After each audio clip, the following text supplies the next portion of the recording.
Welcome to BS Draftcast, where we are Brandon and Steven, and we are back at you with another coverage. And the comments are already starting to roll in. I haven't even finished the intro, and they're rolling in. We're back at you with another video. Week 8 coverage. We did a little Week 7 recap.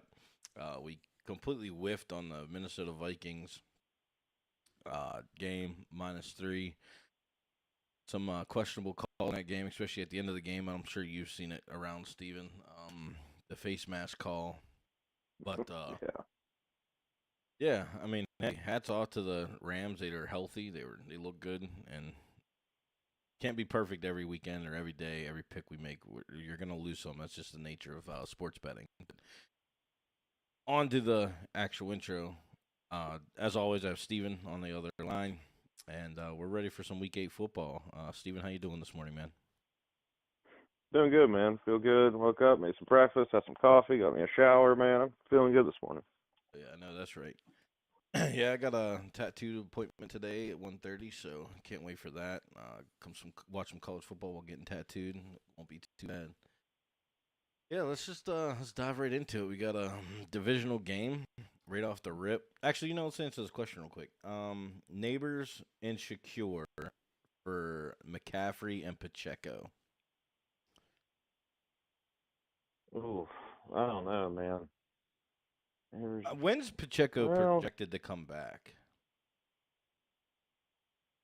that is a good question. I'm not sure when Pacheco is supposed to be coming back. I know. I thought it was Neighbors going to be a is. while. He's saying he said that they're both coming back week 10. What's your record right now? Like, what are you looking at as far as record? EV, kind of funny. Steven will get what I'm saying. Why it's funny. Dude's name's Evie. uh, like it just depends on your record. Like if you're trying to just stack up for the playoffs, I would say that's not a bad trade, honestly. McCaffrey and Pacheco. True. Yeah, I agree with that. I think that's what it boils down to. I think it boils down to uh, your record and what your team looks like.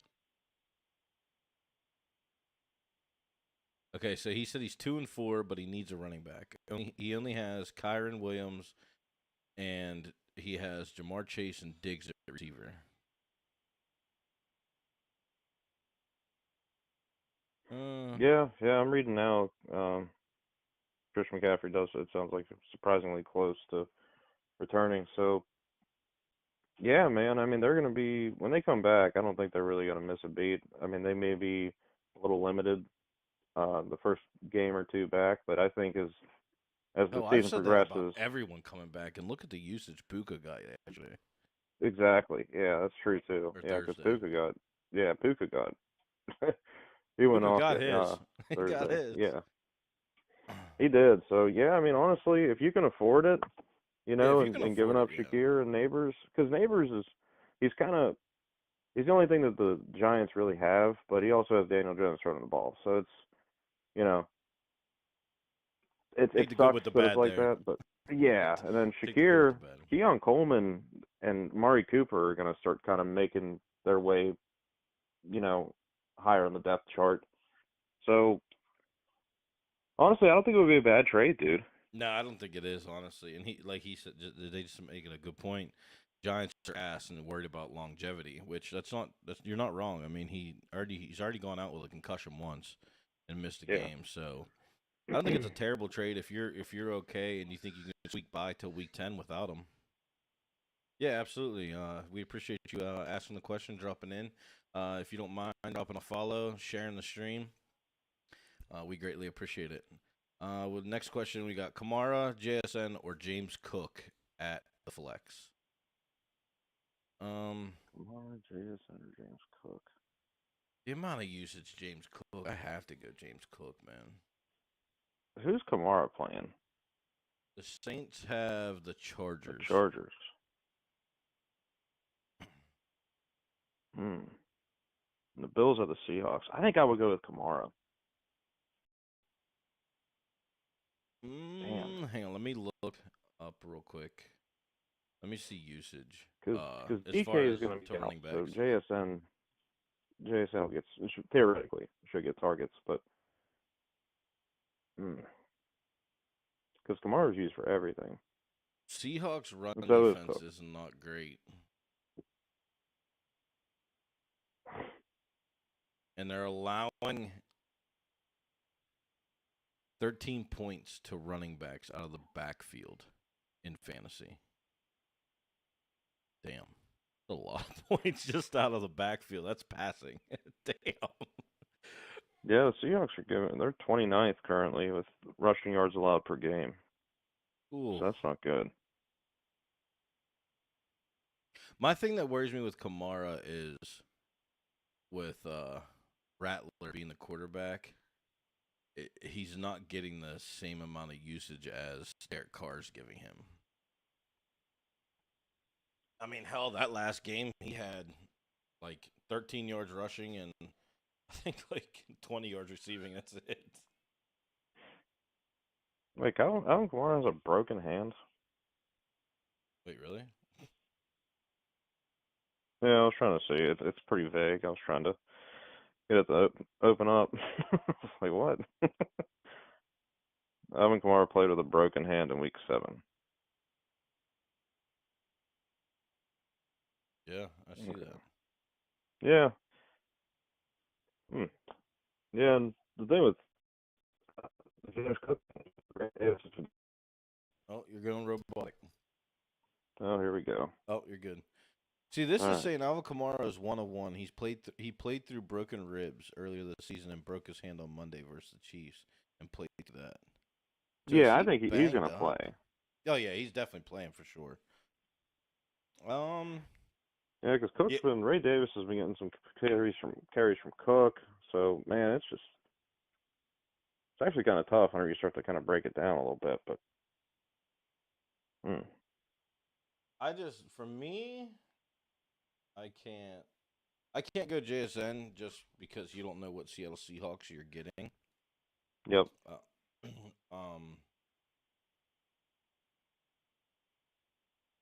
It kind of comes down to 2 backs for me. Yeah. Yeah. Cook didn't have Yeah, a no offense good to game JSN, but last week against Tennessee. That's the game you think that he would go crazy on. yeah, yeah. Yeah, I mean, I don't think you can go wrong with either Kamara or James Cook. Honestly, JG8. Yeah, I don't think you can go wrong either way. I think they're honestly, I think they're both probably going to be in the same, like, pretty close to the same amount of points for fantasy this week with their matchups. 2 pretty favorable matchups. The Chargers just have not been great. I know the Chargers are favored by 7 points this week, so that alludes to a lot of passing. The Saints are gonna be down, so the Saints are gonna be passing, which could set up Kamara out of the backfield a lot. Which, if it's a PPR league, that's a lot bigger for Kamara than it is James Cook. Oh, damn! He said I have a really good running back room. He has Saquon, Kamara, Aaron Jones, and Cook. Damn. Sheesh.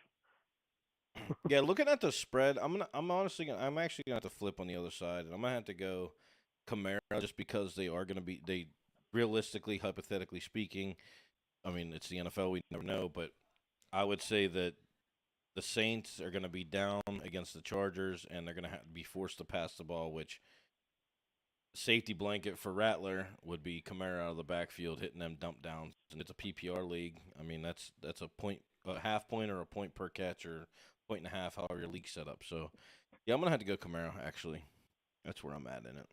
Here we go with the Tank Bigsby outlook again. Oh boy.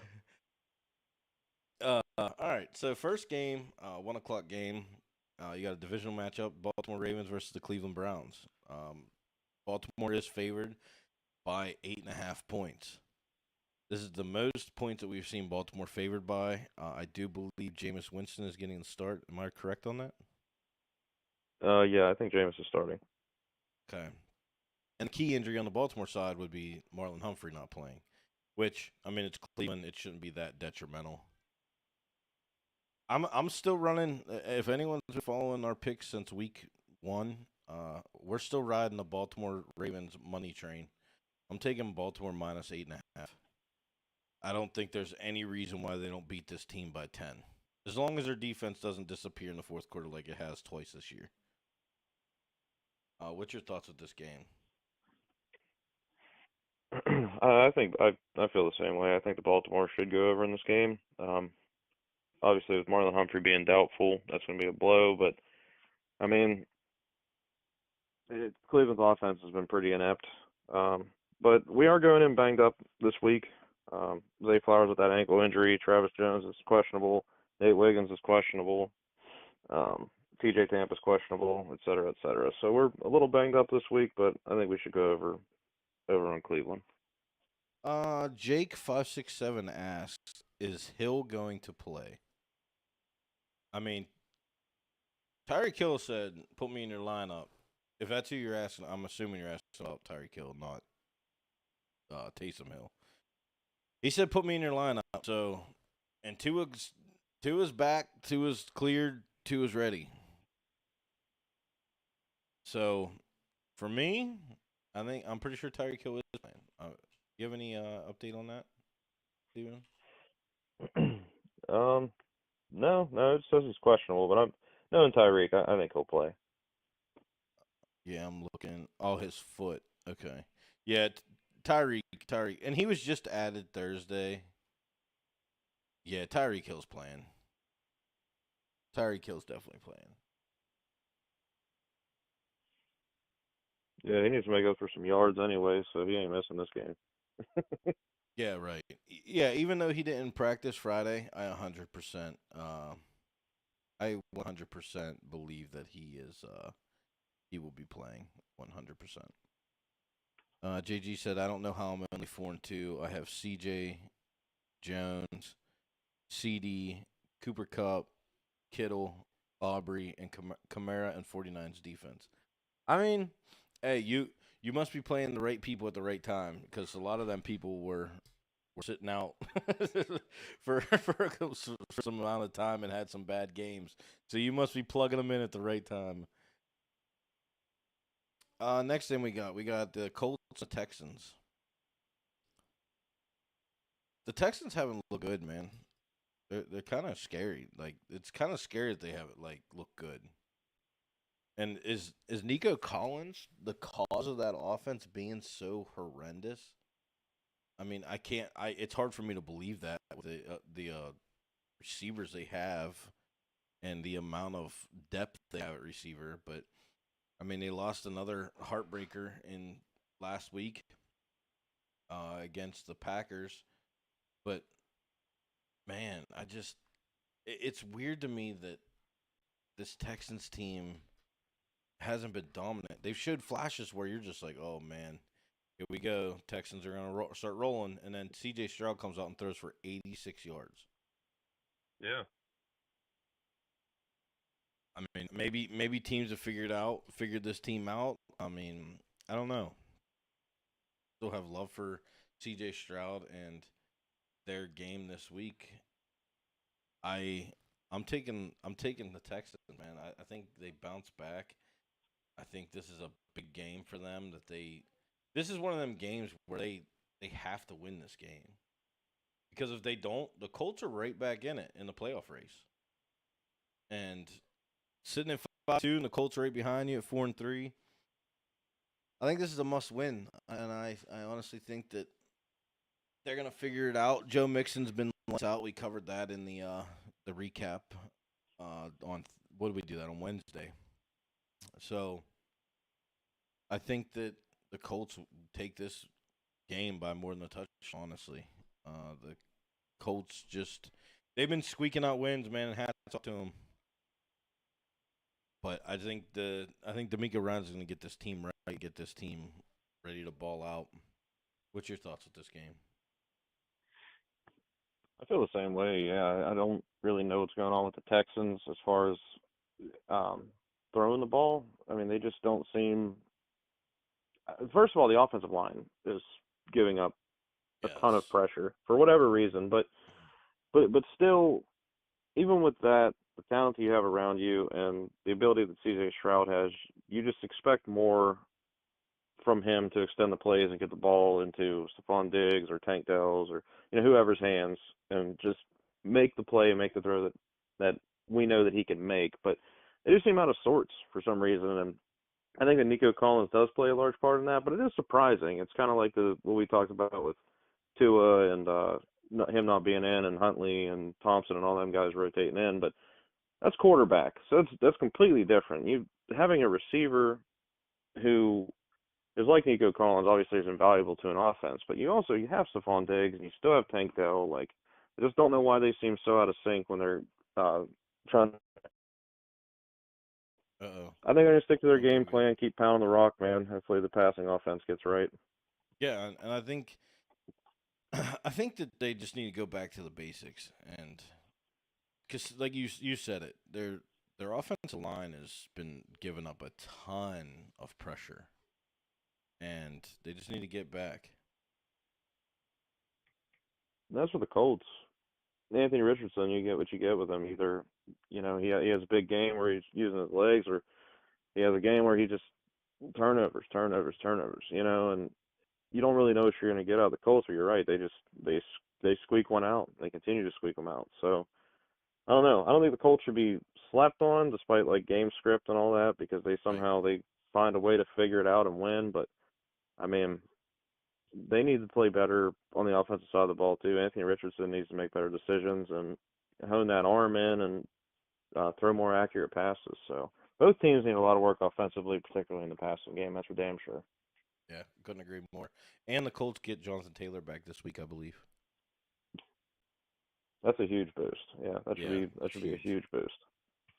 Uh, they asked, was this a good trade? He traded Lamar for CJ and Saquon. And the games Lamar's having, I oof. know. I think that's a pretty even trade to be, if I'm being completely honest with you. Yeah, Saquon kind of balances it out. Yeah. Yep. Yeah, yeah. Yeah. Like CJ hasn't been doing what he did last season. He had a couple games where he did go off, but Saquon Saquon's about to just start rolling, and I firmly believe that. We got Packers and the Jacksonville Jaguars. Packers are favored by 4. What do you foresee with this game? Jacksonville seems like they are starting to catch a stride. And they're starting to get that offense rolling, especially with Evan Ingram back. Tank Bigsby's been an absolute hammer. Shout out that we told every single person in the nation to put Tank Bigsby in their lineup, and it worked. uh, yeah, what do you foresee with this game? I mean, the Packers they've been winning, but they haven't been winning in dominant fashion. It's been last second field goals, and the MVP of that team right now is that kicker that's been knocking down them field goals to win the game for them. Man, I think you're right about Jacksonville. They're starting to hit their stride a little bit. They're starting to get kind of an identity on offense. Brian Thomas Jr. seems like he's kind of taken over the role as being like the true number one in that offense.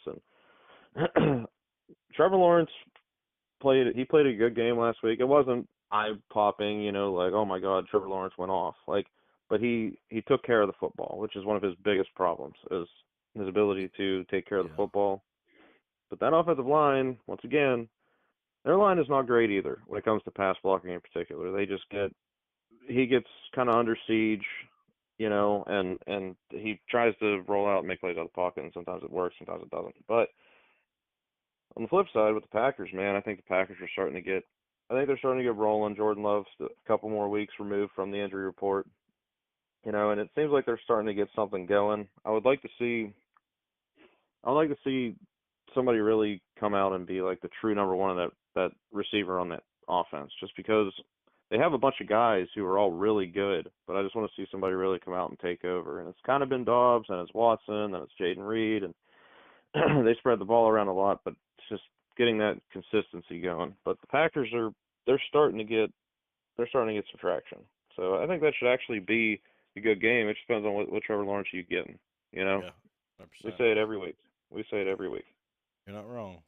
Not wrong at all. And another big thing with the Packers is Jordan Love's gotta minimize these turnovers. I mean, this is another week with 2 turnovers, 2 interceptions. And Yep. he's just if he tames those down, I mean, the Packers are in really good shape. I mean, at this point right now, if this division keeps winning, at this point right now, if the playoffs started today, every single team in the NFC North would be in the playoffs.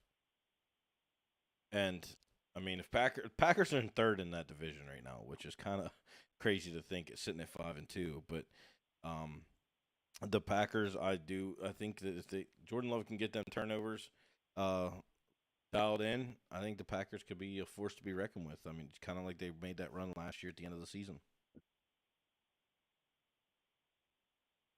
I'm be honest with you, seeing how Trevor Lawrence played last week, I kind of want to take the Jaguars +4 just because the Packers haven't been covering spreads at all. But that's a maybe game. Uh, I don't know. The Packers could show out, and the Jaguars could look like they did against the Chicago Bears over in London and absolutely get nuked on.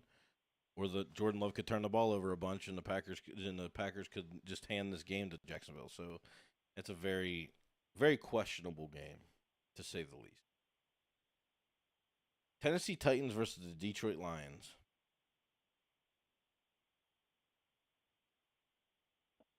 I mean, there's no way Detroit loses for one. Let's just for that. But the spread is 11 points. I mean, we're talking about NFL teams. I mean, I get it. Titans have been bad. I think Will Levis is questionable to return. Am I right on that? I'm not really sure. I think he's questionable. Tennessee. But I mean, as far as the Lions, had a great game last week. They ended up squeaking it out and winning. Dave Montgomery, you're an asshole still. But I think David Montgomery's good too for that game. I didn't see any injury designation or him not practicing or anything like that. But they might. I honestly think the Lions might flip flop. They might go with Gibbs early and then bring in the hammer to cause just how well Gibbs has been running the ball. Which I mean, it's a good thing to have is having those 2 running backs. Honestly, 11 points. I mean, you would think the way the Detroit Lions have been and played and everything else, yeah, 100%. They cover that, but it's a scary line, man. We're talking about a NFL team. Double-digit points is a lot. If this line if you buy 2 points and get it down 9, I wouldn't be scared of it. But 11 points is a lot. Any thoughts on this Tennessee Titans Lions game? I mean, for me, there's just not much with this game. Honestly, it's just the Lions should dominate this game and win. I mean, that's just the way I look at it. Yeah, I'm with you on that, man. I think Lions should go over in this game. I don't think Detroit fans have really nothing to worry about. But Will Levis is he is listed as questionable with Okay, the shoulder injury that he had. But L'Jarius Sneed is out. Devondre Sweat, their big nose tackle, he's questionable, and Tajay Spears is still questionable. So yeah, the Titans are just banged up right now. The Lions, for the most part, are pretty dang healthy. Obviously, Jameson Williams, our boy, frickin' got suspended. suspended, dumbass. But yeah, exactly. But I mean, the Lions are just offensively they're stacked, so I think they'll be fine. Atlanta Falcons, Tampa Bay Buccaneers. The receiverless Tampa Bay Buccaneers. Um, Very unfortunate what happened to Godwin. We spoke about it on Thursday. I think Todd Bowles should be fired for having him in that game.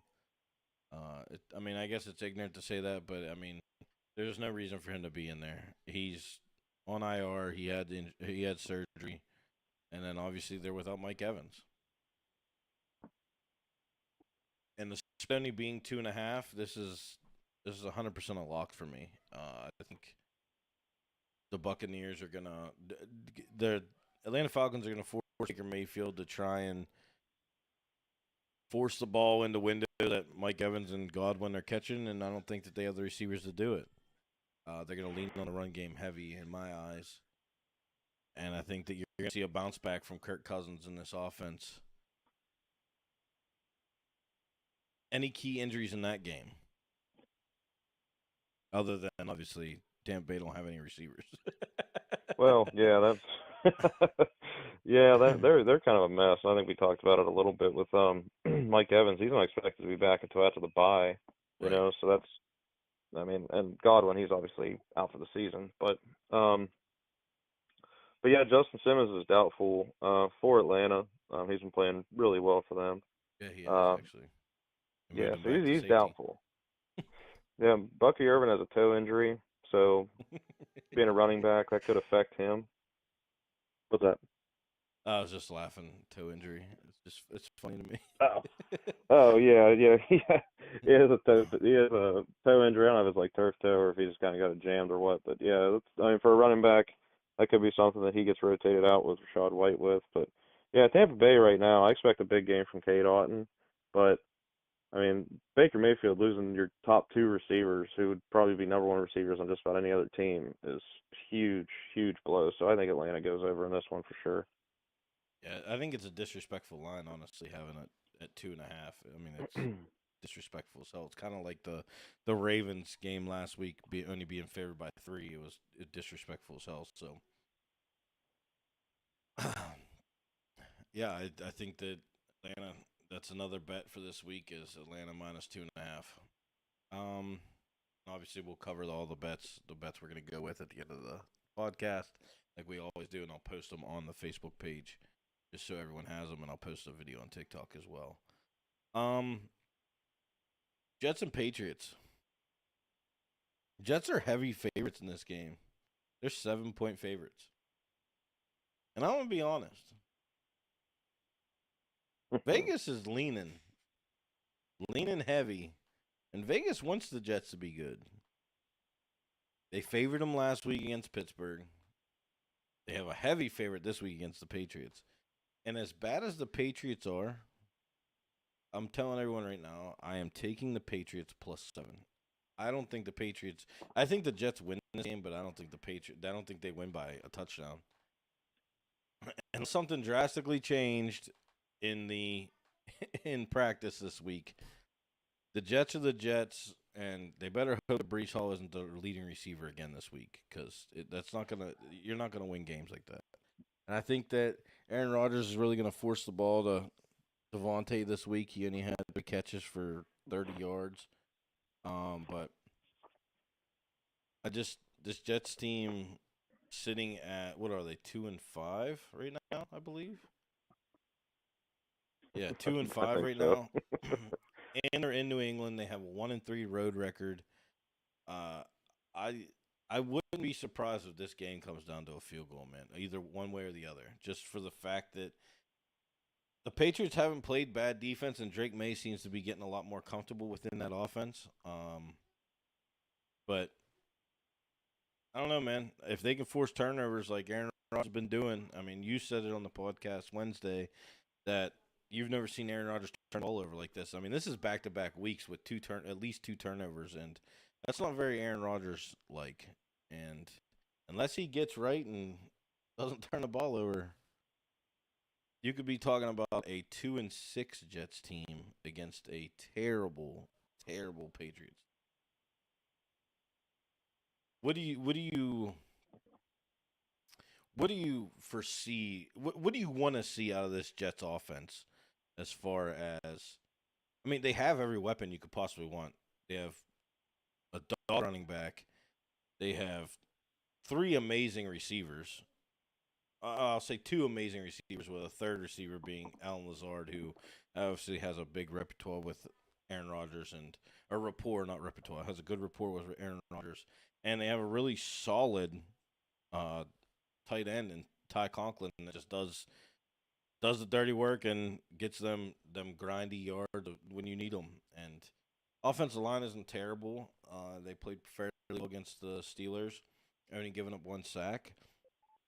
But on the other hand, you've seen other teams absolutely annihilate that New York Jets offensive line and just pound Aaron Rodgers all week or all game. So, what do you want to see out of this Jets offense? And do you think that this, if they're going to get right, is this the game that they're going to get right? Well, what I would like to see, and it pains me to say just because we've talked about it before, is just growing up, I was a huge Aaron Rodgers fan and still am. Um, but this offense, I want to see him be more consistent when he throws the damn ball. I mean, he's not hitting the throws that he's always hit and stuff, and we're far enough in the season now to where it is a little concerning. He still has the zip on the ball. He can still throw it deep, as we've seen with the Hail Mary, but he's just not. His timing's off with these guys, and, Yes. and even with Devontae, but Devontae had just gotten there, so like that's not a big deal to me. But when it comes to Aaron Rodgers and the way that he plays the game, I mean, a lot of it's timing. A lot of it, he's not making those throws that he used to make, where it's the back shoulder deal, where the ball has to have pinpoint placement. Like, he's just missing throws that he never misses, and some of them he's missing bad. So for me, offensively, he's the one that I want to see take that next step. I think that Breece Hall is starting to catch on and figuring out his role in the offense. Subbing him with Braylon Allen is helpful. But you got Devontae, you got your true number one, which Garrett Wilson to me is a number one. But you bring in Devontae Adams, he's a veteran presence, and he's still one of the best in the league. Once they start getting rolling again, hopefully that sparks this Jets team, and they can start making these plays consistently, and Aaron Rodgers starts hitting these throws consistently. But it starts with Aaron. That's where all of it starts. But I mean, even then with the Patriots, like you said, this isn't a game where I feel like the Jets are just going to go out and just run the table on the Pats, because at this point in the season they haven't proven anything like the Jets haven't offensively or sometimes even defensively. You weren't wrong there. Which that was their strong Yeah, suit last year. exactly. Yeah, they have a very good defense. They're just not working cohesively. So yeah, I think this could end up being a close game if the Jets continue to put the offense out there that they have been. They lost Elijah Vera Tucker, who's their guard, who's a very good young up and coming guard. Alan Lazard is doubtful with a chest injury, which is surprising. That is shocking, Um, actually. Morgan Moses has a knee injury, so a little banged up on the offensive side of the ball. But the Patriots all season have been fighting injuries. They don't have a true number one receiver. We talk about it every week. Jalen Polk, the guy who's supposed to step up and possibly be the number one receiver, is out with a concussion. Layden Robinson, their guard, out with a concussion. Jonathan Jones, corner, questionable. Badarian Lowe, tackle, questionable. Sidney So, guard, questionable. Like they're all hurt. Keon White, young up and coming defensive end, questionable. Sione Takitaki, a solid player, linebacker, questionable. They're just banged up. They can't do anything offensively, and defensively they're starting to fall off because they're hurt. So Yeah, I mean, you're not wrong. yeah, this game for Jets fans, they should be excited about this game, but in reality, your team just hasn't put together a winning game script. You can blame it on the offense or whatever, but at the end of the day, Aaron Rodgers has to make these throws. And I love Aaron, but that's where it starts. And that's how I feel about it. And I mean, you said it. We're deep enough into this season. We're talking 7 games in, where the timing shouldn't be an issue for a guy like Aaron Rodgers. And that's what I kind of wanted to touch base on that. I mean, because that's a very, very good point. I mean, it looks like, I mean, week 1, week 2, yeah, I get it. But we're talking week 7, and he's still missing these throws. He's still not looking like, and don't get me wrong, I get it. He's 40 years old. But Yeah. at the same time, he still has that zip. But the timing is something that is just worked on in practice. That doesn't have to do with your skill level. It doesn't have to do with your anything. I mean, and it looks like there's a new receiving core on the field with Aaron Rodgers he's never played with every single week. I mean, there's throws that are missed that are 3 yards to the left or to the right or behind or high, and it's just he's expecting a receiver to do one thing and they do the other, and that's just something that's worked on in practice, which it's hard to fathom that the New York Jets offense is just sputtered with the amount of talent. Aaron Rodgers at the helm. I mean, he has 1,600 yards through 7 weeks, but the big one is the 7 interceptions. That's the Yeah. big one with Aaron Rodgers. So It was like that game a few weeks ago with the Broncos. This could be just yeah, like that. yes, You know, you're 100 this percent could right. be just like that. I'm not sure what the weather's supposed to be up in Foxborough, but actually I can look at it. Game time weather: 62 degrees and cloudy. They're not calling any rain or anything, but if it was raining, I'd be really scared. Yeah. I mean, another bet in that game that is kind of appetizing is the points are at 40.5. I mean, yeah, the Jets scored some points last week, but I mean they haven't been a high scoring team, and we know the Patriots definitely haven't been a high scoring team. So that's actually not honestly, this could be a 17-14 game if I'm being honest. Could be one of them games where it's just abysmal to watch. I know it won't be on my TV, but it's just one of them things that, I mean, I don't know. I see the Patriots covering the spread. Honestly, it's just until the Jets come out and show me that the offense is clicking on all cylinders, I'm gonna bet against them every week. We got the Arizona Cardinals and the Miami Dolphins, No, here we go. which is funny to me because the Dolphins have not been a favorite at all with Tua.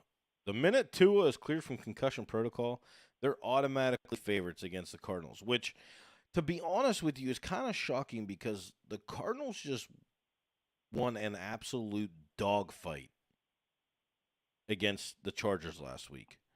And, I mean, like we said, we didn't watch it, and the NFL's greedy, sitting here trying to make you pay for another streaming service to watch that second game, which I feel bad for Cardinals fans and Charger fans. If you wanted to watch it, you had to pay money to watch that dog shit showing. But it was a dogfight. I mean, Justin Herbert went crazy through the air and lit that defense up. But in the same sense, there was no points scored, and Arizona won with a field goal. And Arizona's 4-point underdogs against Miami the minute Tua was cleared. They're like, yep. The Dolphins are all the way back. And it's crazy to me. I love Tua. I mean, we both love Tua, and we want the best for Tua.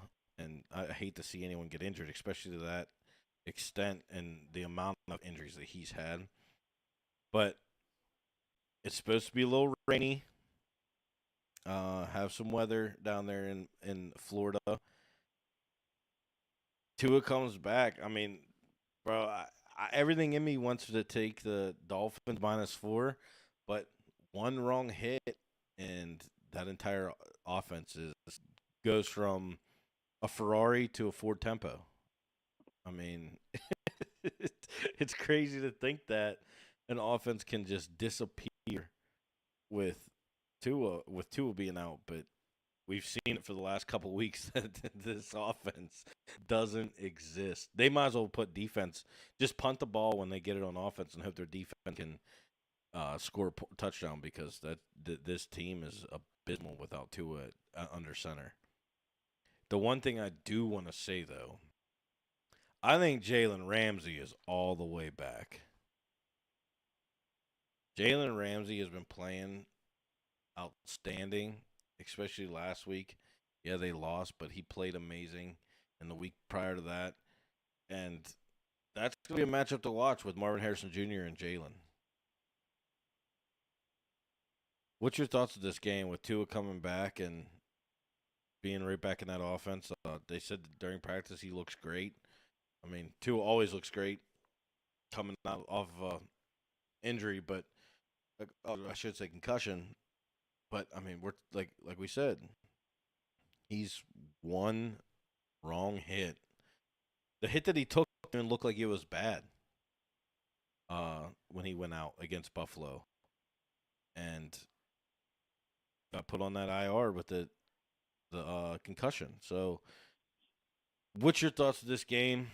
Do we see Tua play an entire game against this Cardinals team, and do you think that you see an offensive nuke fest from the Miami Dolphins that Tyreek Hill, Jalen Waddle, they just go off. You see 100 yards from each of them. Tua's back to prime form, 300 yards passing, 3 touchdowns. Is that what you expect out of this game? Tua's first game back. I feel like if you're going to go against the defense on your first week back, it'd be nice to go against Arizona. You know what I mean? Just because they're not that good against the pass. I mean, obviously with the Justin Herbert thing, I mean, the Cardinals are just one of those weird teams. Starting with them, they're just one of those weird teams where they look really good and then they look like shit. Like there's just, it seems like it's an every week basis. Yeah. Some like Kyler Murray just comes out. And one thing I will say that's promising with Kyler is he's starting to use his legs more. Yeah, He's starting to get back into the flow of being comfortable with running again, and it could have been because that knee injury. Maybe he was a little apprehensive about it there for a while, and just it's got to be in the back of your mind, right? So he's starting to get going on the ground. James Conner's had a really good season, so they're getting that figured out, but they need to get through the air figured out. They're not consistently passing the ball. Like one week, Kyler's throwing the ball great. He looks comfortable. He's making accurate, smart throws, and then the next week, he's just making these garbage passes that go in the dirt behind the receiver, and it's not conducive, you know. So you have the talent around you, and I'm not saying that it's all Kyler's fault, but you got to get the ball into the guys' hands like Marvin Harrison Jr. and Michael Wilson and McBride and these guys. You have to get them involved in the game. So you never know what you're going to get with the Cardinals on a week-to-week basis. As for the Dolphins, this is going to be – it's hard to say officially just because he's just now coming back from the injury, so it's hard to say if he's going to have some rust that needs to be knocked off and stuff. But this is going to prove the point of, is it Tua or is it the offense? You know, and I believe it's the offense. I think they need Tua to run efficiently, which is surprising, which we talk about every week. I'm not going to get into it with the A-Chain and the Waddle and the Hill and stuff like that. But I think if Tua comes back and they're firing all cylinders and he gets that rust off, I can see them having a huge game against that Cardinals defense. But it's just hard to make a prediction with him coming off of that injury, you know? Yeah, I couldn't agree more, honestly. Couldn't agree anymore. I do want to point one thing out. I think I am going to bet the Dolphins. And it's going to sound corny and it's going to sound funny, but there's one reason why I'm going to bet the Dolphins this week. Black Ops 6 dropped yesterday. Oh, Kyler Murray's done. And I know it's a joke, but is it really a joke with Kyler Murray and his Call of Duty obsession? Black Ops 6 came out yesterday in the Manhattan. Right now at 10:47 Eastern time, we're sitting here doing this podcast. Kyler Murray probably hasn't gone to sleep yet. He's probably still playing Black Ops 6. He's probably on his 7th Prestige. He hasn't shut the game off. And he might get a couple hours before Sunday, 1 o'clock game, but he's going to try and get that one last game in. He's going to get that one last game in before kickoff. Dude, I mean, it's something to take into consideration, folks. You know what I mean? If you got Kyler Murray in fantasy, you might want to bench him. I don't know, man. He frustrates me. Endless talent, but hey, you know what? Tua came out. I don't know if you've seen the interview or whatever, but Tua's hot. Like he's pissed. He is pissed. Everybody's just been like going at him and stuff, and it's like, dude, it's his decision. First of all, in my opinion, if the doctor clears him, it's his decision if he wants to play. But he went out and he said, okay. He said, if I don't have Tyreek Hill, I suck. If I don't have Jalen Waddle, I suck. You know, and he just kept going on this thing. And he's just frustrated and he's pissed, and he has every right to be, because it's like he's not going to come out and say, like, you see what happened? I was out for a few weeks. You see what happened this offense? You know, like, it's not like he said that, but he didn't have to. It's like dude, I Yeah. am good. I'm just another part of the machine. Yeah, it helps Yes. to have Tyreek frickin' Hill, you know, but dude, I'm good too. And I'm not gonna wear the Guardian cap for whatever reason. I don't see the big deal with wearing it. Yeah, it looks frickin' stupid, but if it protects you, whatever. But if he doesn't want to wear it, that's his decision. Leave him Yep. alone. If he wants to play, like people are like, oh, he should retire. He should retire. It's like, oh, well, you're a carpenter and you have a bad back and you bitch about it all the time. Why don't you retire? It's like, oh, I Exactly. can't, or I don't want to. I like doing it. Well, this dude likes playing football. Okay, like just Yeah. let him do his thing. If he ends up like like radio, whatever. You know, like it is what it is. But let, but let him. I love to him, man. But yeah, just let him play, dude. Leave him alone. It's his decision. And I hope he comes out. I hope he balls out and proves people wrong. And I hope he stays healthy. I hope he never gets another concussion again. I Yeah. really do. I agree. Agree 100% with you. 100% with you. The radio analogy was great. That was perfect. Um, we got the Cincinnati Bengals and the Philadelphia Eagles, and surprisingly, the Bengals are the favorites in this game. And we know I said last week with the Eagles, if they don't cover the spread against the Giants and they don't have that bounce back game, which Jalen didn't look great, but they don't have that bounce back game, they're banned from the list. Well, they survive another week, and we're going to see what they do this week because the Bengals weren't impressive against the Browns. Let's be honest. I mean, they kind of look like shit. And yeah, they won, but the Eagles' defense played a lot better last week, especially against a divisional opponent. And Saquon Barkley just went absolutely insane last week. And I think that you're going to see another high dosage of Saquon, and I think that it's going to really open up the passing game for Jalen. And I think you're going to see Jalen get right. I mean, this is a key matchup for this Philadelphia Eagles team to keep pace with the Washington Commanders. And being underdogs in this game, I like it. I like it a lot. I'm taking the Eagles plus 2.5. What's your thoughts of this game? Well, I think a lot of this is gonna just it's gonna fall on Jalen. Once again, say it every week. You know, it's gonna end up being one of those deals with Jalen. Is Jalen gonna be able to go out there and be productive through the air? I mean, I think Saquon's gonna get his.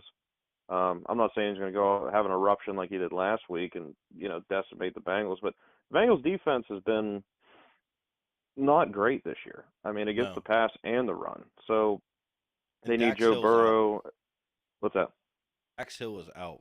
He's on IR. Yeah, so there's another blow to an already underperforming defense. I mean, as far as I'm concerned with this game, this could be one of those games where it's like an offensive battle, or one team just gets going and the other team just can't stop them. I mean, this should be a pretty damn good game. Um, On paper. not having Throw that not in having Dallas there. Goddard. What's that? As a throw that in on paper, it should be a really good game. Yeah, on paper it should be a really good game. Yeah, it should be. Then not having Dallas Goddard sucks for Philadelphia, but you got weapons. Jalen, you just got to get the damn ball in their hands. I say this every week, just got to get the ball in their damn hands. You got to make the throws that we all know that you're capable of making. Make the reads that we know you're capable of making. Devonta Smith It's can't have frustrating with one this Eagles team. catch all game. Exactly. Yeah. Like Devontae Smith can't have one catch during the game. Like you got to get these guys involved. And the problem with the Eagles is it's been Jalen's inconsistency throwing the damn ball, and Yeah. we're both Jalen supporters, but that's their problem. For the Bengals, T. Higgins is questionable with a quad injury. I'm sure he'll play, Ooh. but I mean, that's something to yeah. look at. Yeah, that's something to look at. So, that's a big blow to their offense. But as far as Joe Burrow goes, I mean, he's been playing good. He's kind of up and down. I mean, he didn't have any problem scoring points against us, but yeah, no, he's been playing solid. The Yeah, offense has he's been been having a solid. great year. 14 touchdowns, 2 interceptions. He's keeping the ball Yeah, clean. They have yeah, been having fumbling issues though.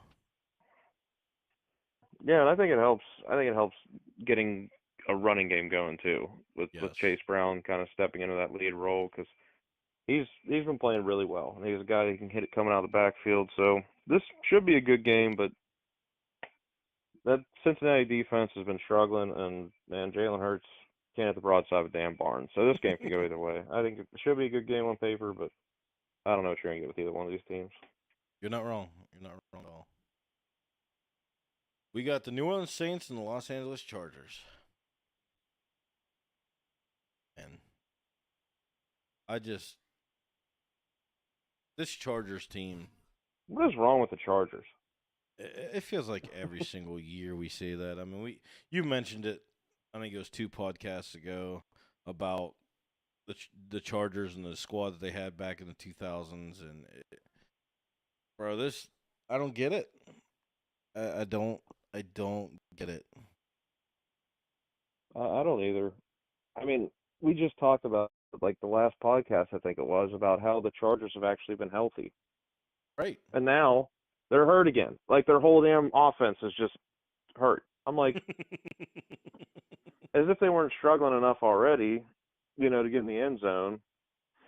And if you stop the Chargers' run game, dude, for some reason they're done. Like Justin Herbert has the worst luck ever with injuries. I don't know why, but he has the worst luck ever with injuries. He always has some nagging, his ribs, his ankle, his shoulder.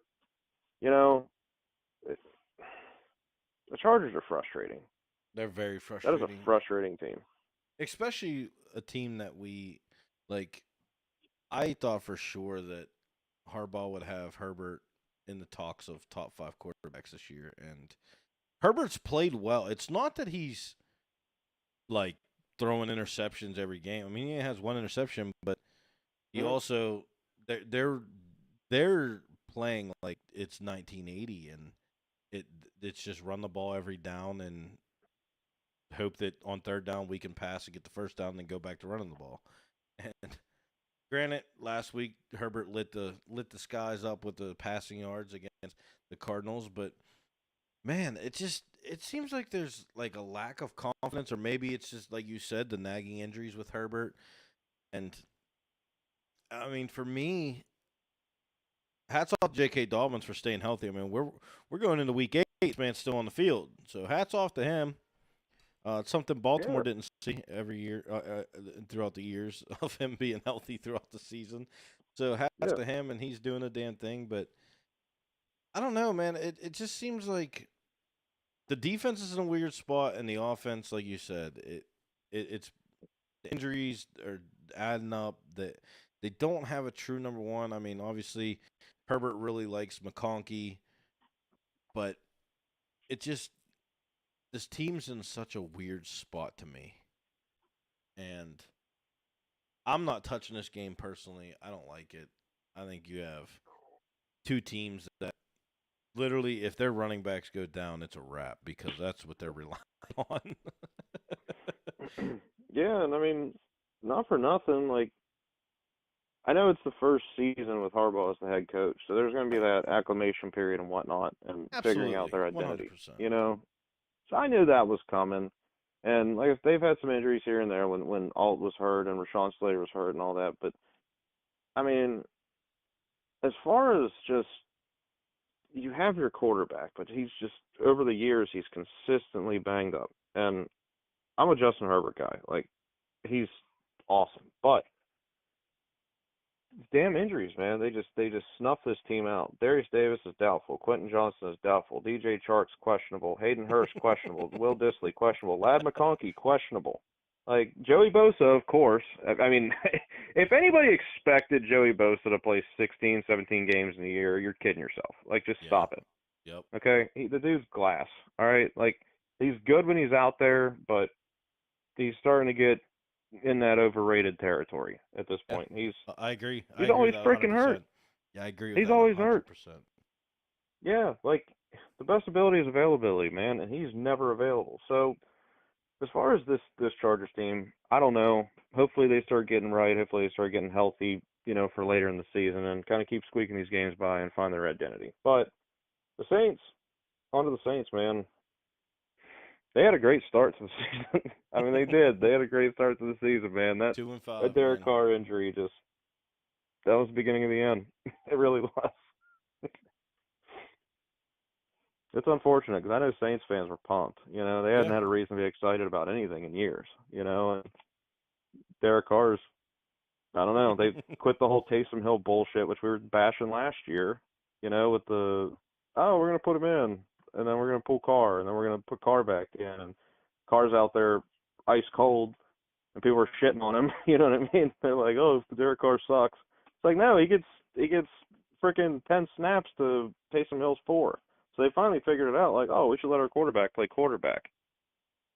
And then Carr gets hurt. So it's unfortunate, man. It really is. I hate it for the Saints. Here's a question for you regarding the Saints. Do you think that uh, the Saints maybe have one or two more wins if Taysom Hill has been healthy and playing quarterback instead of Rattler? Or do you think they're still sitting in the same spot? Hmm. It's a possibility. Yeah, it's a possibility just because Taysom Hill just has the ability to. I mean, the dude's like a damn running back. You Right. know, he takes off and he's like tackling. I don't even say Derrick Henry, but he's hard to tackle. I mean, his ability to extend plays and really open the offense up to where he give you that dimension of having a middle quarterback do draws and trick plays and that. But I mean, even then, that's only going to get you so far, bro. You know what I Yep. mean? Because this is the NFL. Like in college, that shit works, but in the pros, Tim everybody's just as Tebow. big and just as fast as you are. You know? Absolutely. 100%. Here's a good game, especially for a team that's been kind of underwhelming, but at the same time, they're exceeding what people thought, I think. That's the Buffalo Bills versus the Seahawks. The Seahawks looked like they were all the way back last week against the Atlanta Falcons, and Buffalo did what they were supposed to do against the Tennessee Titans.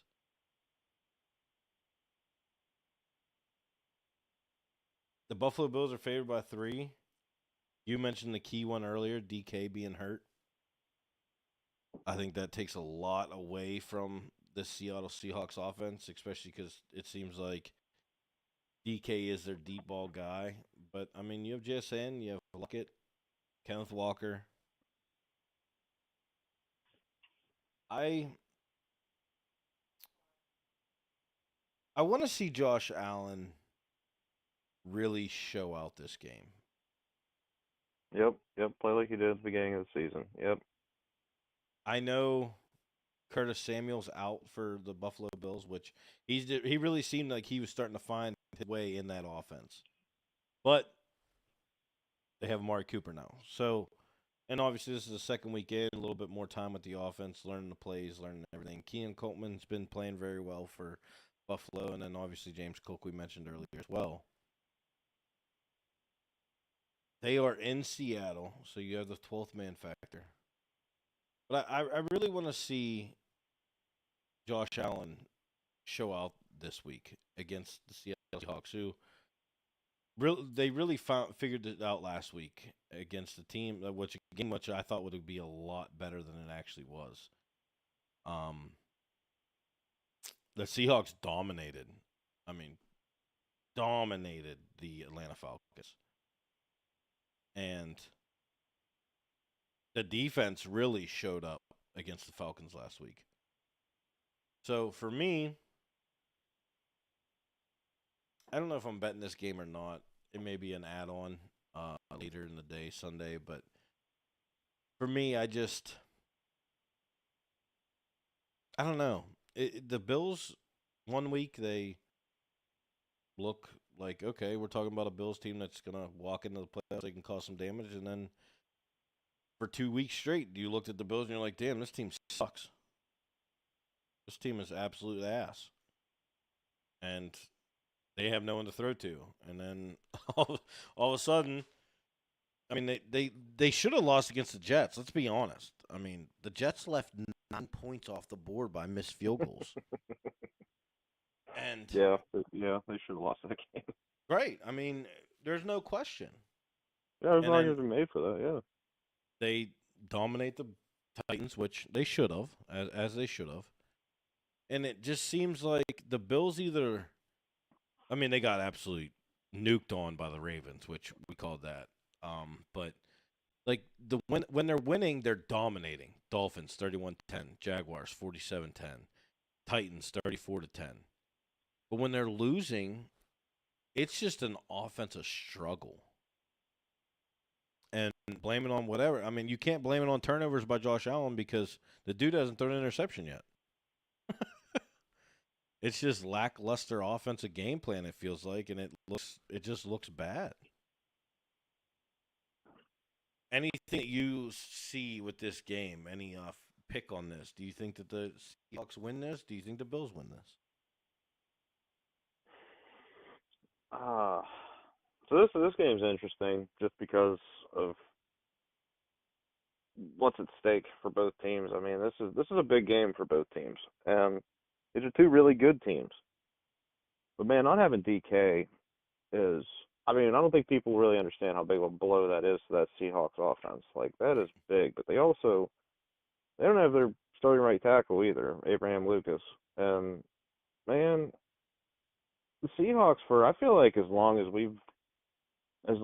I can remember, for at least like back when Russ was there and they went to the Super Bowl, their offensive line has sucked, Yeah. for a long time, and they were getting better and but they still, man, they just let so much pressure in, and not having that young, Abraham Lucas out there on the right side, just, I mean, that's a big blow. It's a big blow. So I mean, if I'm Seattle, I'm maybe getting Charbonnet and Kenneth Walker involved and trying to get that running game, trying to get that thing established, and hopefully the defense can keep it a close game to where you don't have to kind of overexpose Geno, because not having DK is it's a big blow. And you got Lockett and JSN. I'm not downplaying that, but Buffalo should win this game, I think. But man, Seattle, they're another team, and they just find ways to win, and they Yeah. can put up a shit ton of points out of nowhere. So it should be a good game.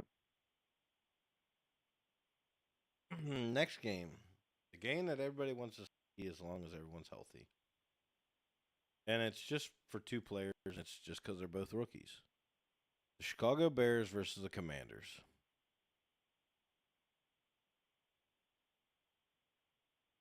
Which, man, they're in Washington.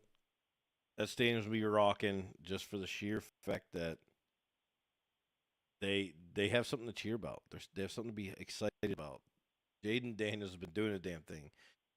Unfortunately, he got hurt on a hit that he shouldn't have been taking, which we have said with these Every quarterbacks. week. And then Caleb Williams has been playing very well. I've dogged Caleb Williams week 1 and on. The last couple weeks he's played very well. There's no doubt. I'm not going to sugarcoat it. I still don't think Caleb Williams is that guy, but I think that he's played very well. Defense has played well, and they finally figured out a run game. The scary part for Jaden is, for me at least, I think, is you're going against a very stout Chicago defense. And Yes. if he does play and he's not 100%, one hit, re-aggravate them ribs. Or even you go to slide and you hit the turf wrong. I mean, anything. You re-aggravate that rib injury. And I would love to have a 100% healthy Jaden Daniels, but for me, I think that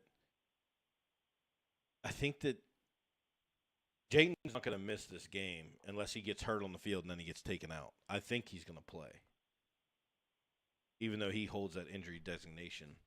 And if it's a healthy Jaden Daniels, I don't think the Bears have seen anything quite like Jaden Daniels yet, and like his ability to run and just the way that he plays the game.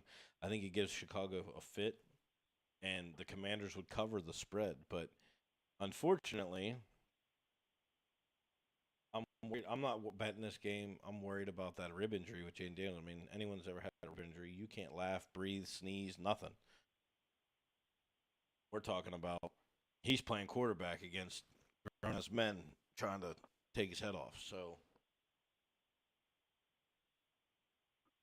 I think the Bears win this game. As much as I would love to see the Commanders keep rolling, but I'm just worried about that injury. What do you see with this, and any insight on Jaden Daniels and that rib injury? They're saying that Jaden Daniels is going to be a game time decision, like a Okay. true game time decision. And just kind of reading the quote from Dan Quinn, it doesn't sound like he's overly optimistic. I mean, maybe he will play, maybe not. If you have him in fantasy, it's going to come down to the wire, to be honest with you. So I would just keep an eye on that and monitor that. But yeah, I'm with you because that was a point that I wanted to touch on was what you said about him going against the Chicago Bears defense because they've been playing really well. And Yeah, absolutely. I mean, to put him out there with that kind of an injury, I just I don't know if it's worth it in the long run. I mean, you guys are already you have a really good record. I just don't know if it's going to be worth really going out there and risking further injury because them rib injuries that can last for quite a while, especially if you re-aggravate it, taking a hit like you said and whatnot. A flak jacket's only going to help so much. So I want to say too that Marcus Mariota, as much as I hate to admit it, can't stand the dude. If y'all couldn't tell, can't stand the dude. But Marcus Mariota actually played pretty damn well. I mean, it was Filling the in. Panthers. It was the Panthers, That's what I was about to say. But so the bro. two teams, so he comes in, he plays against the Panthers, and they win. Like I said, he played really well. Jaden Daniels, 2 games that he's had where he's really looked good, like looked really good, was against the Jaguars, which the Jaguars, like we said before, it's like, what are you getting with the Jags, man? Like, what are you going to get with the Jags? And he had a hell of a game against the Jags, and he had a hell of a game against the Panthers. Okay, so this is going to be another team where Washington's defense kind of just let shit happen. Like they're not getting pressure. Their secondary's kind of just hit or miss. So this could be another game where Caleb Williams, has another huge game. So I mean, but in the I'm with same sense, Brandon. though, the same sense with that. Not to cut you off, but the Jag, the Commanders' defense, they were supposed to be like the worst defense in the leagues, what everyone said. And if you look at it, I mean, yeah, they gave up a lot of points against Joe Burrow in that offense, but they also didn't look terrible. I mean, they held the Giants to nothing, which that offense somehow was clicking. And I mean, yeah, they look the defenses look good against bad teams, but the defense didn't look terrible against Baltimore Ravens. I mean, they didn't look horrendous. So, I mean, it's like one of them things. Is their defense really that bad? Yeah, I mean they're The pressure thing is 100%. You're 100% right on the pressure thing, and there's no doubt. They just pray that they can get turnovers or bend but don't break and either give up a field goal or force a punt. I give you that 100%. But their defense, I mean, realistically, hasn't been horrendous. Like we had heard coming into the season, and how their secondary is abysmal. Like not going to be able to stop a cold, but clearly they're stopping someone because they're 5-2 right now. yeah, and they're 12th currently with passing yards allowed per game. So 12th. Not terrible. It's not terrible. No, it's not. No, it's pretty damn solid. I mean, shit. Yeah, there's 20 other teams that are worse than you. So yeah, I mean it's a good point.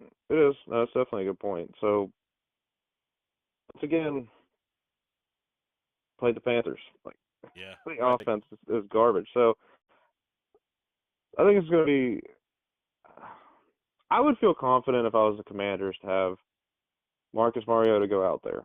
I Yeah, would feel I would. confident enough rather than risk my young rookie who is becoming a star in the league, risking further injury to him. Like we're sitting pretty.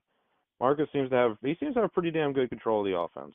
So I would feel comfortable with having him out there. Like I said, as much as I hate to say it, that's what I would do. But I think And Chicago ends up winning this game if they do start Marcus Mariota.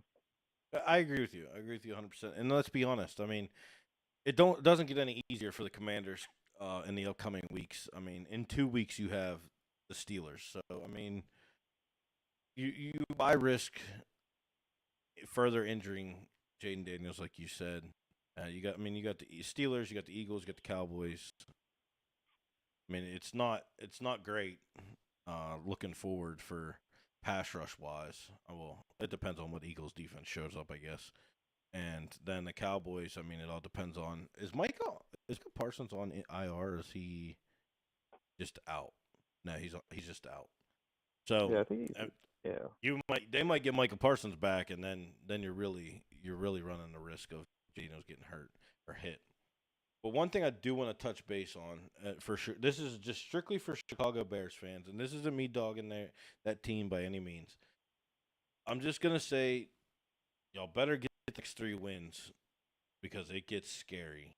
It gets very scary. I don't know if you looked ahead at their schedule. So the next 3 games, they have the Commanders, Cardinals, Patriots. Pretty favorable matchups, I would say, for that team. You should Yeah. be sitting somewhere in 7-2.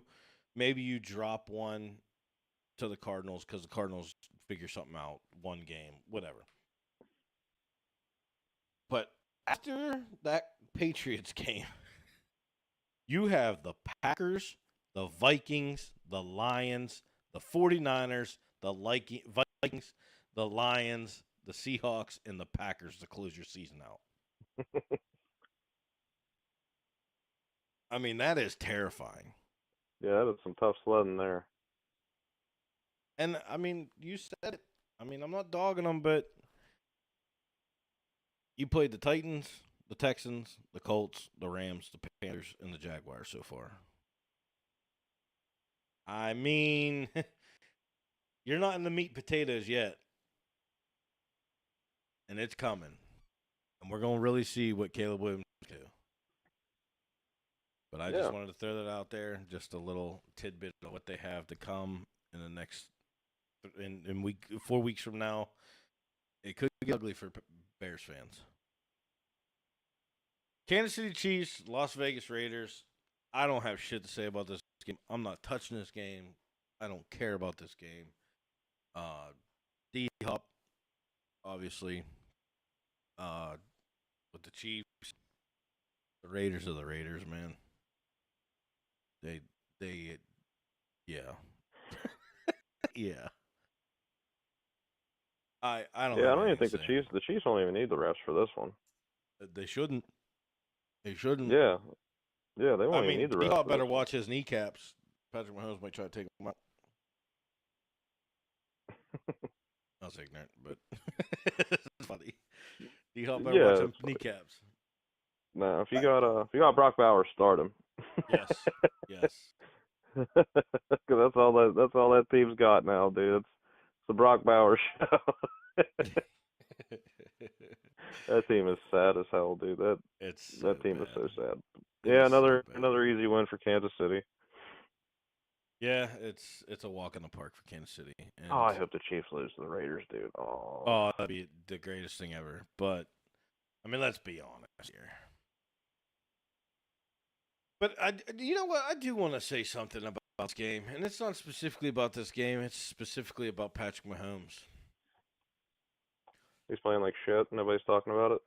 Yeah, no one's really talking about how bad Patrick Mahomes has played, honestly. And I like Patrick Mahomes. I don't have anything against Patrick Mahomes, but he Hmm. has played horrible. I mean, he has 6 touchdowns to 8 interceptions.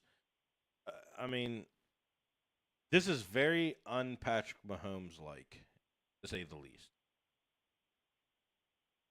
Start Carson Wentz, man.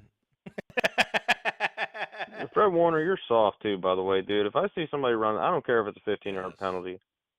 Dude, lay him out, man. I don't understand that shit. Like, people shove Lamar out of bounds and Fields, and like they shove these dudes out of bounds. This dude, Fred Warner, you're an all-pro linebacker, dude, regarded as the best linebacker in the NFL, off-ball linebacker. And you just let this man just run right by you, and then he tiptoes the sidelines. He gets an extra leg. I've seen so many teams over the years do this, dude. I don't give a shit. Listen. Just smoke him. Yeah, Bernard Pollard wouldn't let that dude do that. I'll tell you that right now. Like, no. Lay him out, bro.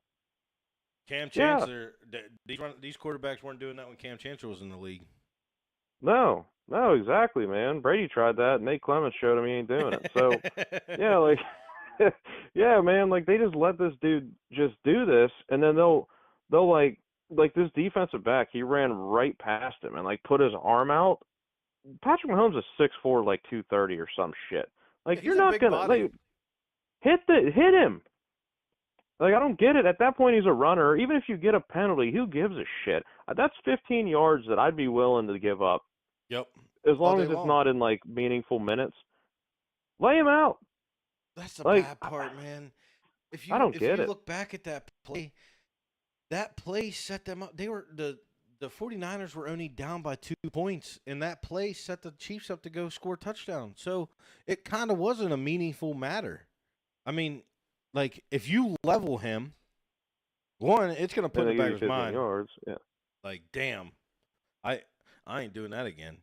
But even if you give him 15 yards, and like, you don't give it to the ball, you don't give him the ball on the 4-yard line. You give him to him on the 30-yard line, which your defense has been playing well and forcing them to field goals. You're only down 5 if they kick a field goal instead of down 9.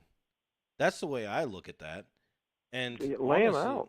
Yeah, just smoke him. Like, I don't know why these coaches aren't sitting here and saying, hey, if this running back wants to run, and that goes for anyone, Justin Fields, Jaden Daniels, Anthony Richardson, Patrick Mahomes, Josh Allen, smoke them. Just lay them out.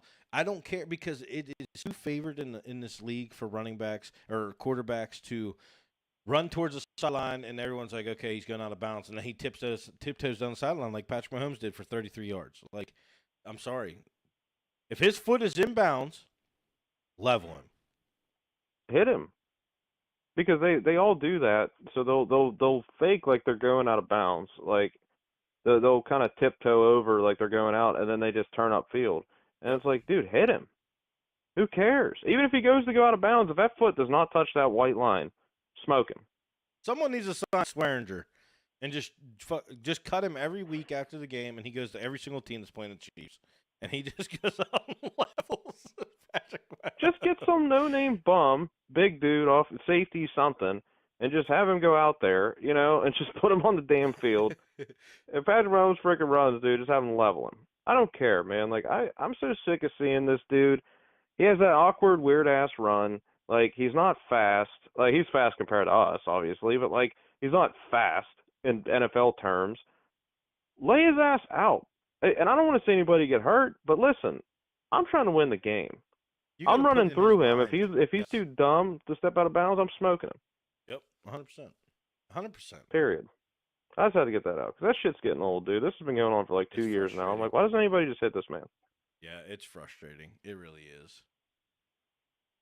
Another 4 o'clock game. Carolina Panthers, Denver Broncos. The minute that the Carolina Panthers announced that Bryce Young was going to be the starter, the Denver Broncos are favored by 11 points. They have no faith in Bryce. I mean, I don't have much faith in Bryce either, but man, I actually do have something to say about this game. Talk about the car accident that Andy Dalton was in that I didn't know about. Oh no, I don't even give a shit about that. Yeah, I don't even care about that. I don't even give a shit about the Andy Dalton dude. He broke his right thumb in a car accident. I don't care. I don't know if the airbag deployed and shattered his shit. I don't know. But so your boy Deontay Johnson, there's talks that he's on the trade block and he's most likely getting moved. Okay. I know he's out. So yeah, he's out for the game. So I'm like, is this a Devontae Adams deal? I don't know. But supposedly he's on the trade block. And they're talking about all these destinations, Buccaneers, Chargers, blah, blah, blah. Anyway, Deontay's not playing. Let me just, and I'm not defending Bryce here. I'm defending anybody that plays quarterback for this dog shit team. Okay? So it pisses me off. So you go and you draft him, and you had to give up significant draft capital to trade up and get this man. So you gave up significant draft capital, and you gave up DJ Moore and sent all that shit to the Bears, right? You go out, you drafted Jonathan Mingo, who was raw coming out. You know, you go out and you drafted Xavier Legette, who was raw coming out. You know, like, you guys have added nothing to this team. You went and you fixed the offensive line. I'll give you that. You did. Hats off. You fixed the offensive line. But weapons. What is this, man? What is any quarterback that goes in place for this team? What do they frickin' have? They have nothing. Adam Thielen, he's hurt. Every year he's hurt. Cooper You know Kupp what I'm saying? 2.0. Yeah. Chuba Hubbard, yeah, he's had a good year, but it's Chuba frickin' Hubbard, right? And then you go and you draft Jonathan Brooks. Good-looking running back coming out of Texas. Guess what? He tore his ACL in his last year. He might even play this year. He's practicing, but they're saying that he might not even play this year. So you go and you do that. What's the future of your team? You decimated the confidence of a young quarterback that you drafted. You decimated his confidence. You didn't put anything around him his rookie year. Nothing. It's the Justin Fields treatment. It is. It is. And then you get Andy Dalton. Andy Dalton comes out there. He has one big game, and everybody just like, look at this. Look at Andy Dalton. He's back. The Red Rifle. He's back. No, he still sucks. He came right back to earth. And I'm going to tell you why. Deontay Johnson, out. Jordan Fuller, starting safety, out. James Robinson, safety, out. Nick Scott, safety, out. Adam Thielen, out. TJ Wanham, linebacker, out. Andy Dalton, doubtful. Jonathan Brooks, doubtful. Dane Jackson, doubtful. So on and so forth. This team is banged up. They're the worst team in the league. And they have no depth because their depth is hurt. Like, you're going to throw him out there. You might as well just give him a damn shotgun and just tell him to just go out there and just blow his head off on live TV. There's nothing to gain. What is there to gain? There's nothing to gain. He's going to go out there and he's going to get killed. He has no one to throw the ball to. They have a running game, sort of. It's a sorry-ass team. I feel bad for you. Put freaking Tom Brady out there. I guarantee Tom Brady walks off. It's like, dude, I ain't coming back out there. Like, Tom Brady's coming off in that first possession going, no, I'm good. I'm good, bro. Exactly. Yeah. He's like, you have no white receivers. I'm not going out there again. But, yeah, man, the Panthers are sorry. They're bad. They're sorry. Bad. It is. Yeah. This is a freaking lynching is what this is, sending him out there with this offense. I don't know if a team can forfeit a game, but your whole roster is doubtful, questionable, or out, bro. Like, what is he supposed to do? And people go like, yeah, that's Bryce. Yeah, he sucks. No shit. Like, he has no I don't chance care to who succeed. you put out there. No, put Patrick Mahomes out there. Put Tom Brady out there. I don't care. Nobody's going to succeed with that. Okay? Right. Nobody, man. And it's sad, dude. Like I said, it's a lynching. It is. It's just he's going to go out there and he's going to get crucified because of this one game whenever their entire team's hurt. And it's going to be all Bryce Young's fault. And that's not fair at all. It's not. It really isn't. I needed to say that. No, I'm glad you did say it. It's a good point. You made very good points because I didn't have shit to say about that game. So I'm glad you did, honestly. Yeah, that's what I was doing. But yeah. We have the Cowboys and 49ers in the primetime game.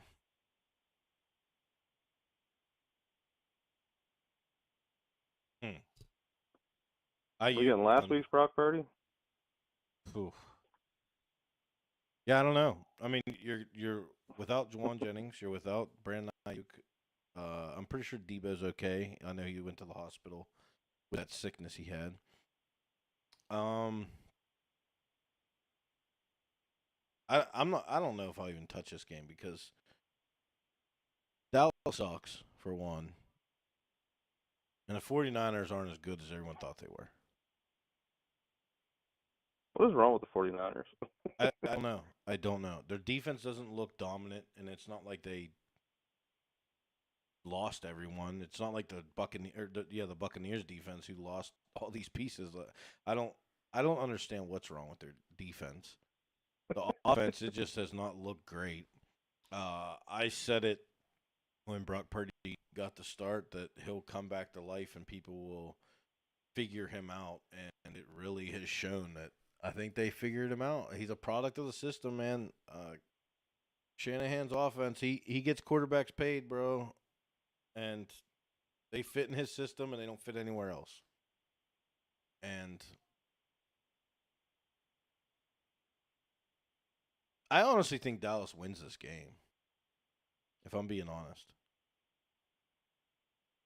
I just don't. The Dallas, I don't think they figured it out as far as the run game, just eating them up. I don't think the 49ers are going to be able to run all over them like they need to win this game. But I think Dallas could squeak this out. I think you're going to see CeeDee Lamb really involved. And you're going to see Jordan Mason and Debo really involved on the other side. But Dallas has no run game, so it's going to be the Dak Prescott show. If they take care of the ball, I think Dallas wins this game, honestly. Any thoughts of this game? Man, if you would asked me like 2 months ago or what leading up into this, I mean, I would have been like, that's going to be a damn good game. But Yeah. once again, you don't know what you're going to get with either one of these teams. You don't know if CeeDee Lamb's going to lay another egg. You know, like, it's both these teams are struggling. I don't really know. I mean, the Cowboys, I can make an argument they don't have a running game, so I can kind of argue that. But like, both these teams are just like they're stacked. Yeah. Playing like the 49ers did last week against the Chiefs. Like, and the Chiefs' defense is really good. I'm not going to sit here and deny that. Brock Purdy sucked last week. Bad. So did. Like, he so was did terrible. Like, bad. So Yeah, I don't know. yeah, This game's I don't weird know. to me. I don't know. I could see Dallas winning this game, but I also both these teams are not that great, if I'm being honest. For no reason. For no reason at all.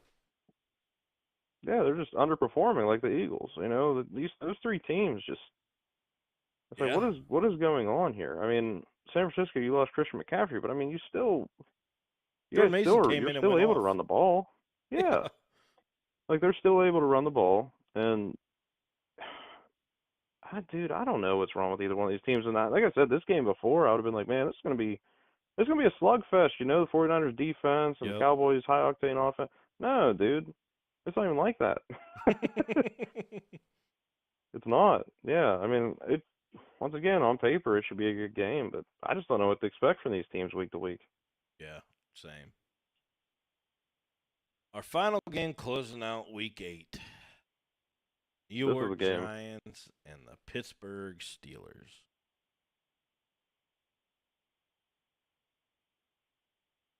I'll let you go ahead. What do you think with this game? Well, the Giants put up 3 points last week against Philly. And I'm sorry, but Pittsburgh's defense is better than Philly's. So and Pittsburgh's defense reeling right. They're going crazy. So I don't think the Giants really have. They've regressed. Like, Daniel Jones had some games this year where you're like, okay, Daniel Jones is actually looking pretty damn good, and like we've been trying. Maybe that's what we need to do. We haven't trashed Daniel Jones in a while. Well, I'm not trashing him this week because he's playing Pittsburgh. So. You're right. Yeah, he has time to improve. Yeah, he has time to improve. You know, we'll just give it another couple weeks. But yeah, no, Daniel Jones sucks, man. He sucks. He's trash. He is who we thought he was. 99-yard game, dude. Like another under 100-yard game. He sucks. I mean, that whole Giants offense sucks. I mean, truthfully. We're talking about a Pittsburgh Steelers team who plays down to their opponents. Yeah, that's the other downside to it. Pittsburgh and Baltimore always play down to teams they should beat without any issue. It's a dogfight, but a team that they should actually compete with, they blow them out. So, but Russ looked really good last week, man. I know we talked about Second half Russ. That's what I was about to say. We talked about it in the first half. Russ was rusty, but in the second half, man, he really he made some really nice throws. Like he made Yeah. some really nice throws, made some really nice plays, and he was able to extend some plays and whatnot. And the Pittsburgh offense was looking pretty damn solid in the second half. So going against the Giants defense that's kind of hit or miss, I expect Russ to have another good game if he continue to build on that. Yeah, I want to see consistency from Russ. I want him to build Yeah. off last week, second half last week, and I want to see consistency. And if the one thing that I really like, the difference with Russ in the game instead of Justin is the playbook is more wide open, and you've seen how much more involved Darnell Washington and Pat Firemouth were in the last week's game, which I've been saying it all along. You start getting these big body tight ends involved. I mean, it's just going to open up more and more for George Pickens downfield because they're going to have to. How do you cover?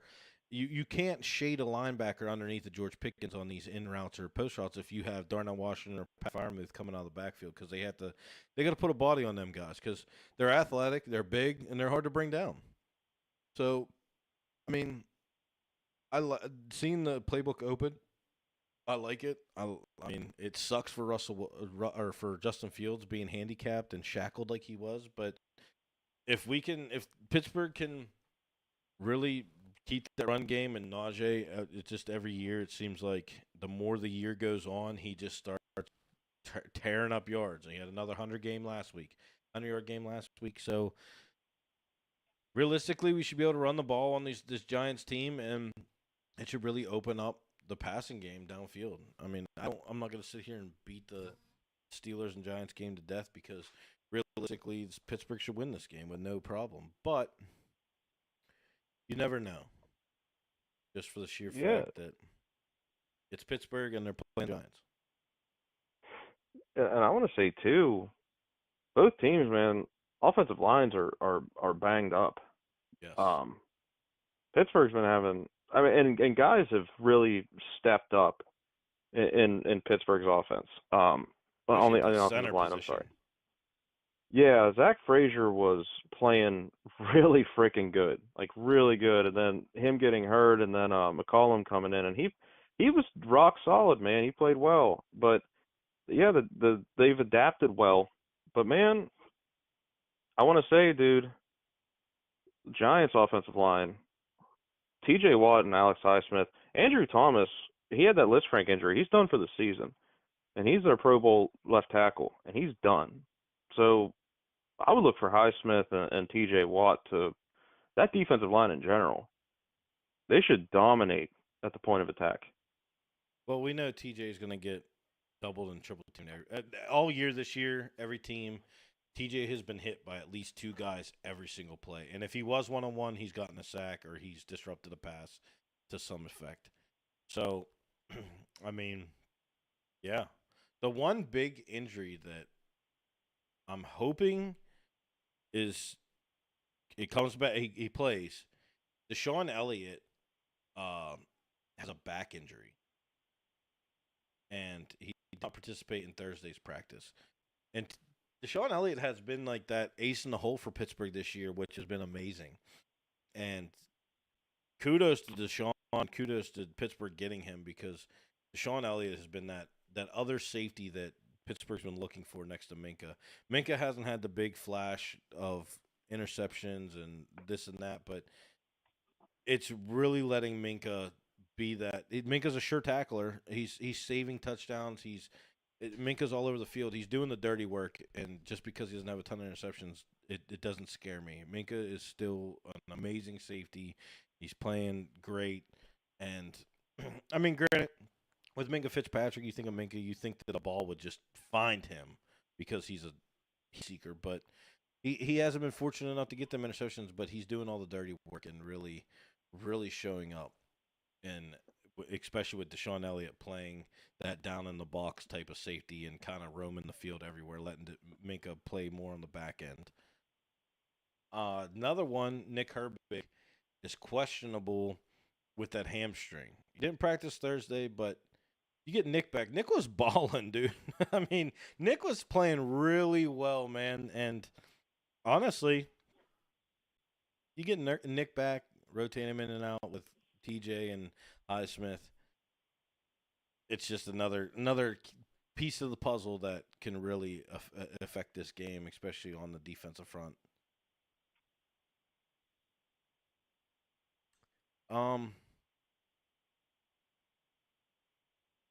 Yeah, I mean that's pretty much what I got for that game.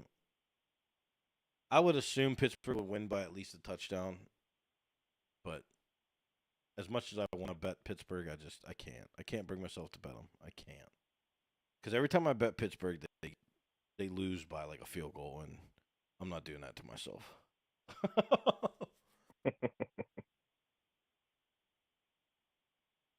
And that wraps up this week, week 8.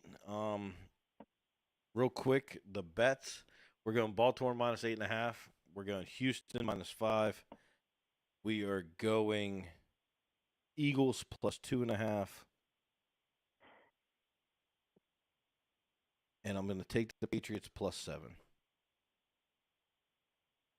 Yeah, those are the bets for this weekend. One thing that we talked about right before we got on the live, and we kind of want to just, it's a complete curveball from what we normally talk about. And we want to talk a little bit about the NBA. And you brought it to my attention of these players, Steven, and I'll let you kind of touch base on it, and I'll just chime in on the back end of it. Yeah, so there was a situation with Joel Embiid where Joel Embiid said that he doesn't want to play back-to-back games. So the multi-million-dollar athlete is throwing a temper tantrum. He doesn't want to play back-to-back games, and yeah, I expect that from Joel. And I'm a Joel Embiid guy. I think he's one of the most talented big men that we've seen, possibly ever, just for his ability to space the floor and blah blah blah. But Paul George is also following suit with that, which is really sad to see or hear, because I wouldn't expect that from Paul George. But Paul George doesn't want to play back-to-back games either. Both players play for the same team, funny enough. And also Kawhi Leonard. Kawhi Leonard's dealing with a knee injury that seemingly he's just always just conveniently hurt and just misses games and makes obscene amounts of money. And I don't know what the future is for the NBA as far as these players, and I understand they're smarter now, sports medicine wise, where they're like, we're going to rest these players, we're going to give them, limited reps and all that stuff. Like, I do understand it to an extent, but at that point, like, there's no more love of the game anymore. There's no more.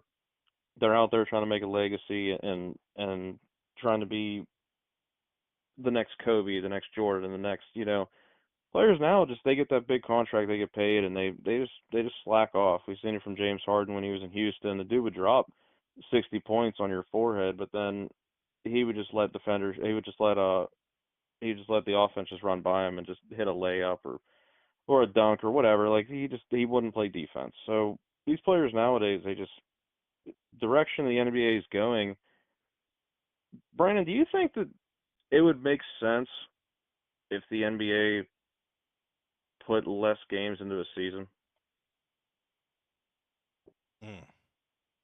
Like, I know the league, but the league would lose money though. So there's that. The league would 100% lose money, and I mean, the NBA, as far as I've been an NBA fan, it's always been that 82 games, but that's just it. I mean, I don't think it quite makes sense because, I mean, how much less are we talking? You know what I mean? I mean, are we talking cut it in half and have 41 games instead of 82? I mean, how many times do you see a team in the first half of the season they just can't figure it out. They're not gelling, and then the second half they come out and they explode and they're now in the playoff race. So I mean, my biggest thing is with the NBA is that we're talking about a league that has less defense than it ever has had over the last couple of years. And these players aren't getting bodied at the rim. These players, I mean, we talk about it all the time because we love the big man game. And you don't have the post up and the battle down low where you're backing down and them bodies are just hammering against each other. No homo. I probably shouldn't have said that, but Well, it's funny. Awesome. Like there's just you don't have them brutal matchups anymore, and them you don't have those big bodies just going at it down low, or like a smaller guy going in for a layup and they're going up for the block and he catches a body. And I mean, so the whole aspect of I'm not playing back to back games is just it's turned the league, it's babyfied. I mean, and it's soft, just like the NFL's soft anymore. Granted, at least they're still hitting each other, and I know that NBA isn't a contact sport, but in the same sense, I mean, if you're hurt, that's one thing not to play it back to back, but just if you don't want to, it's nerve wracking and it's mind blowing. And obviously this is in lieu of the NBA season starting, and um, like players that you just would never expect it. Like you said, Paul George, a player that we loved watching, and Paul George was one of them players that just he's like, I want to make a name for myself, and he has made a name for himself, and has balled out and has played excellent, and then he got injured, and now a couple years later he's like, yeah, nah, I'm good. I don't feel like playing back to backs. I mean, and granted, I'm gonna be honest, I'm not a big LeBron James guy by any means, but the oldest dude in the league is playing back to backs. Yeah. So does it break down to these guys not does it come down to these guys not conditioning? Like it shows every year. LeBron James is an ageless wonder. The dude he's in better shape than 90% of the people in the league, and he's the oldest guy in the league. So I mean, is it these guys not training as hard as they did back in the Kobe days, or even LeBron in his peak? Like I mean, their bodies just can't take it because I mean, let's be honest, man. Like 40 years old, over 40 years old, and you're still in a dominant force, and you're playing back to backs. You're still averaging 30 minutes a game. Like this dude isn't taking no time off. You have people that are younger. I'm not playing. I'm not playing back to back. It just Man, it doesn't make sense. I think we're seeing a weird shift in sports where, so to a degree, it's defensible. So I think we're seeing a weird shift in sports, and we're seeing it in college. Um, it's really shown in college with the NILs and the transfer portal, and like it's really shown in college. But I think that the players for the NBA, the NFL, I think what happens is they're starting to realize like the league needs us more than we need them. So we're getting these guaranteed contracts. They're not going to fight me if I sit out back to backs. I'm still going to get paid. So Yep. what's the point? Like, yeah, it's one of those deals where, but I've always thought we need a company. We need the NFL so we have jobs. These billionaire owners that everybody's always bitching about. Oh, the owner, he makes billions. He's a billionaire. He's paying out tens of millions, sometimes hundreds of millions of dollars to these some now with these contracts, they're shelling out $1 billion over a Yes. course of over a period on just players. So if the owner goes down, if the league goes down, then nobody gets anything. It's over. It's done. So they're starting to wisen up to they're like, oh, why am I gonna play? My contract's guaranteed. I'm making money. What's the point of going out there and playing? I got paid. I'm good. Yep. What's the point? And what does that do to 100%. the team? It ruins the team. It screws the team because you got nothing. You have no assets, I couldn't and the agree league's more with hands that. are tied. Yeah, 100%. 100%. I do want to say shout out to the Lakers. 2-0 for the first time since Phil Jackson was a coach, which is crazy to think. Just Damn. it's not a huge milestone, but I mean, we're talking 2-0 since Phil Jackson was the coach back in I think it was like 2011, like 13 years ago. I mean, It was that's Brawny, crazy to dude. think. That's crazy. Yeah, yeah, Bronny. um, and shout out Anthony Davis. JJ Redick said that this team is going to be focal around Anthony Davis, and man, is it ever. 36 points opening night, 35 points last night. First time since Kobe Bryant did it that have 30-point games in back-to-back games to open the season. So J.J. Redick really has his team reeling. Rui Hachimura coming off the bench. No, he's in the starting lineup. I lied. Rui Hachimura on the starting lineup has just been absolutely amazing. I'm a Rui Hachimura guy. I love Rui. JJ literally said, stop being so hesitant and shoot the ball and be dominant. Be exactly what you're supposed to be. And he has been. I mean, he's dunking on people. I mean, he's going crazy. So, and Austin Reeves is really showing out. 26 points last night, 5 for 7 from 3. But Austin Reeves, it's one of the things, give or take. He may be good one day, and he may be the worst point guard in the league the next day.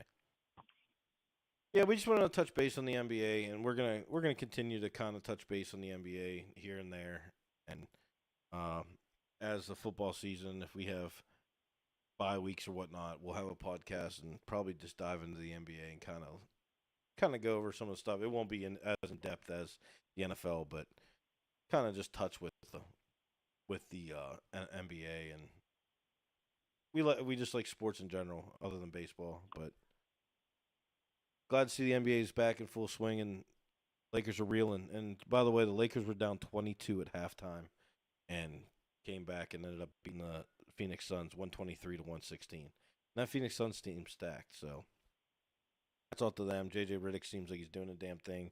I know we're only 2 games into the season, but see if they can continue to build off of this. Anything closing you got to say, Steven? I wanted to apologize for a comment that I made earlier. I made an analogy about Bryce Young and a shotgun. It was an analogy. It was a graphic one, and I apologize for it. I didn't mean it like, I didn't mean for it to be so. Yeah, it's not in the literal sense. It's just, it was more of like he's better off going out and doing that than playing behind this offensive line and playing with this team. It was kind of, it was a graphic analogy, and I apologize. It was graphic. It was in poor taste, so I apologize for that. But no, just, same stuff, man. I appreciate anybody who did tune in, and we had a couple questions earlier on the podcast and stuff, so we appreciate you guys with the questions, and hopefully we're able to help you, give you some insight or like a different perspective on picks and trades and stuff that you guys are thinking about, and we just enjoy it. So we appreciate you guys dropping in, and appreciate the likes and subscriptions and everything, guys. It's been a fun ride. We're enjoying it. All right. Well, that closes out our Week 8 podcast. Steven said it. We appreciate every single one of you guys, the likes, comments, everything. So, with that being said,